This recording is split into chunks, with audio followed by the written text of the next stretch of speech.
Nation, one of Dave's favorite songs. And a piece I wrote almost 20 years ago, but I'll sing.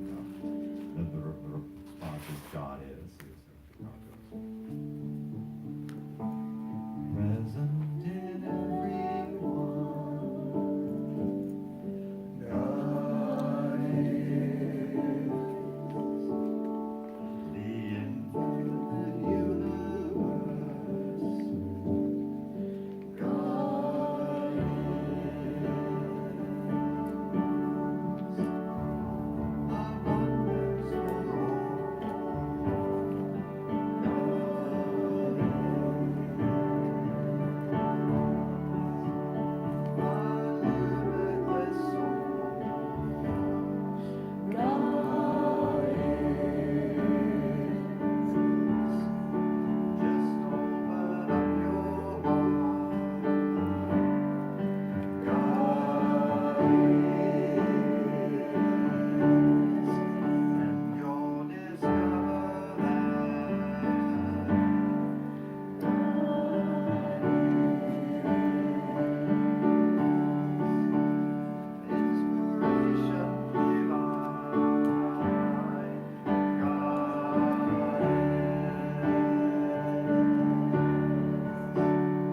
Beautiful. very healing song to sing. Get a lot of air. Oh, You know that there is in the right place. yes. Approaches all the center here. We're all in our right and perfect place, yes? You're not on. Good morning. You're not on. Welcome to the San Francisco Center for Spiritual Living. Not me, it's him. Throw him under the bus. I think I'm mic'd. Okay. So, good morning again.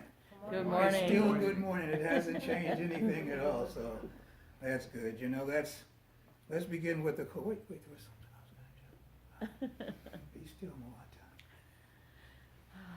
So let's go with the quote. Never doubt that a small group of thoughtful and committed individuals can make a difference in the world.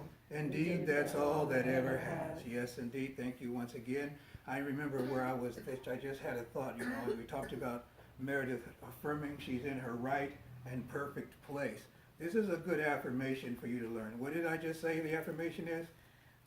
We're in our right and perfect I'm always place. in my right and perfect place. This is critical. We're going to be talking about affirmations later on. Part of the talk, I'm just going to give you this one now in case I don't get to it. I'm giving it to you now. Okay, and you can throw it in there whenever you want to. Just the one that says I'm always in my right and perfect place. This is critical because sometimes things are going on around us that we think aren't supposed to be happening. Or maybe I think I need to go someplace else to have the best time of my life because I'm not having it right here. There was an old R&B song, you know. It says if you can't be with the one you love the one you're with. Well, it's kind of like that. If you're not where you need to be, where you want to be. Turn that around a little bit. And so,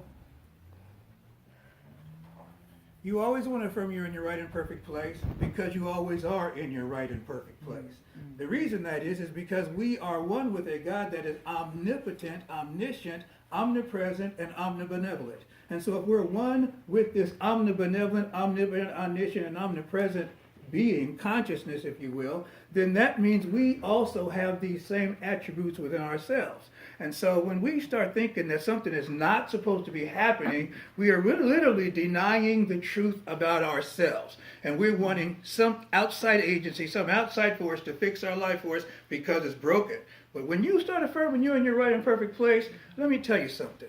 Just keep affirming that. And one of two things is going to happen. You will either be propelled into another place that's right and perfect for you, or you will begin to understand that right where I am is the right and perfect place. And this is why, this is like my all-time go-to affirmation, right and perfect place. When I deal with people that get on my nerves, and there are just a few people left on the planet, just a few, not many, and they don't get on my nerves nearly as bad as they used to, because I already know the problem is I have frazzled nerves. It's not them. But when I affirm that everybody's in their right and perfect place, if I'm in my right and perfect place and God is omnipresent, everybody's in their right and perfect place. And that means everybody in my life is there because I have summoned them to learn, to grow, to nurture, to somehow develop an aspect of myself that I'm having difficulty doing without their help. Sometimes you need a villain to come along and wake you up. Mm-hmm. You know? I mean, sometimes, you know, a slap across the face is a good thing. It's not always a bad thing if you grow from it. And so what begins to happen when you learn to affirm, what's the affirmation?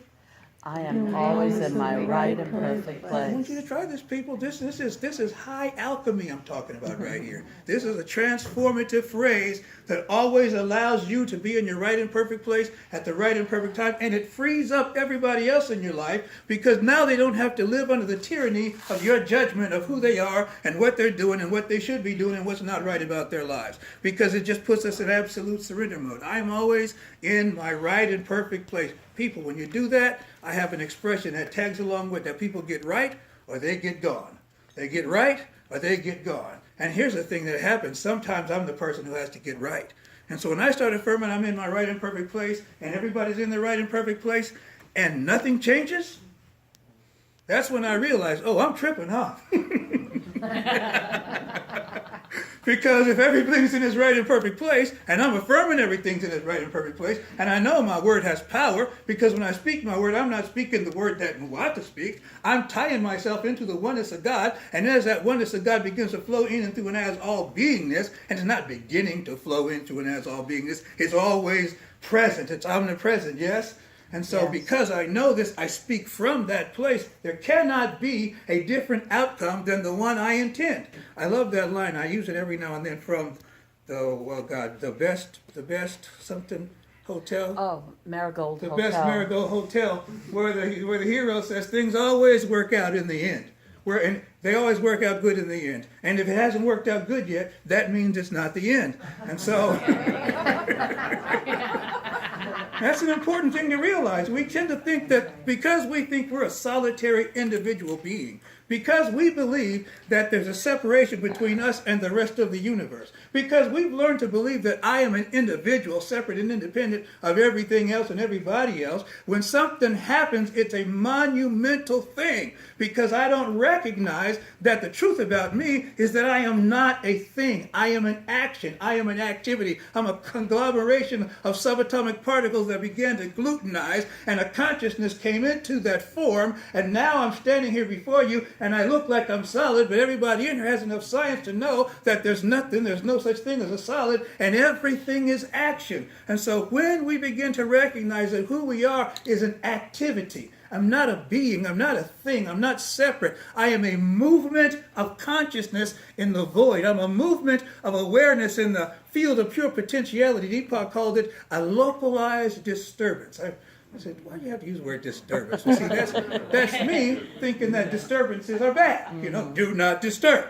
You know, that means be quiet, shut up, sit down, don't make any noise. But to say it's not a disruption, it's a disturbance, just meaning, you know, they say it's I guess it's what's that? A vibration. Yeah, it's a vibration. I'm remembering in the Bible, they talk about troubling the water, that the angel would come and trouble the water. Well, the angel's not doing something bad to the water when it's troubling the water. It's just the activity of moving it around and agitating it so that the energy becomes more fluid. And so we want to recognize that I'm a fluid activity of consciousness. I can't be any place but in my right and perfect place because I'm one with all the places. All the places everywhere. And how do you know you're one? Because if you can think of it, part of you has just gone there. And you can right now remember what your room looked like when you got up this morning. You can visualize that in your mind. Well, there's a part of you that's right now checking that out. You are now extending. Wherever you put your mind, that's where you are. That's where you are. And so this idea that I am some kind of I can't even get to it anymore because I've been working on not being that for so long.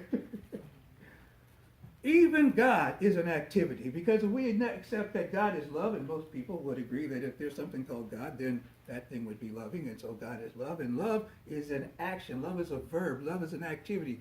Dr. Holmes called it the self-givingness of the Spirit to its creation.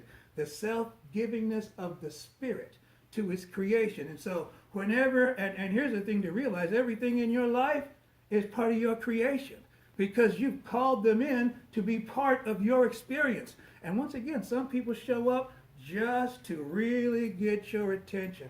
I had a teacher once who, in my mind, seriously betrayed me. He was out of line, he was out of pocket, he was wrong.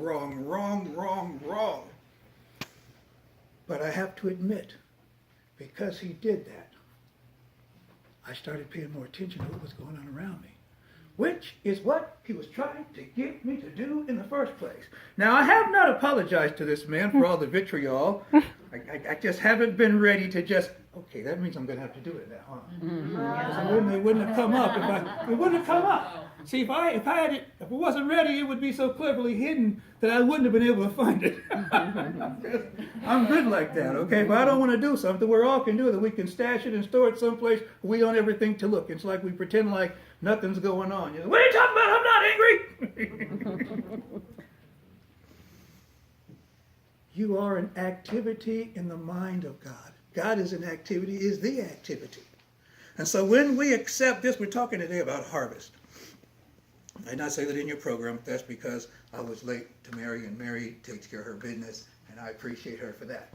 And so, nature's orchard. Well, the universe is abundant. Let's begin right there. There's no shortage in the universe. There's no scarcity in the universe.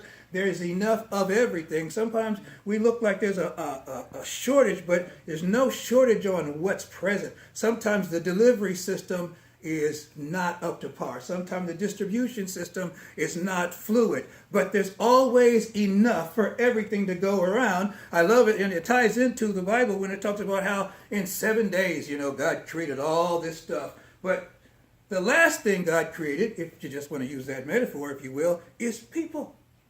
And everything people needed to exist was already created before the people got here. Everything we needed to survive was already here. We already had all that stuff, but we begin to believe something different. We learn to plant doubt. We learn to plant doubt. Doubt is if there's a devil, it's doubt. If there's a devil, it's doubt. And I'm not saying there is a devil. Don't say, he's up there talking about devils. I'm just saying. Well, you are talking about it around. How you going to say it's on the tape? How you going to say you're not talking about the devil? Oh, man. An orchard is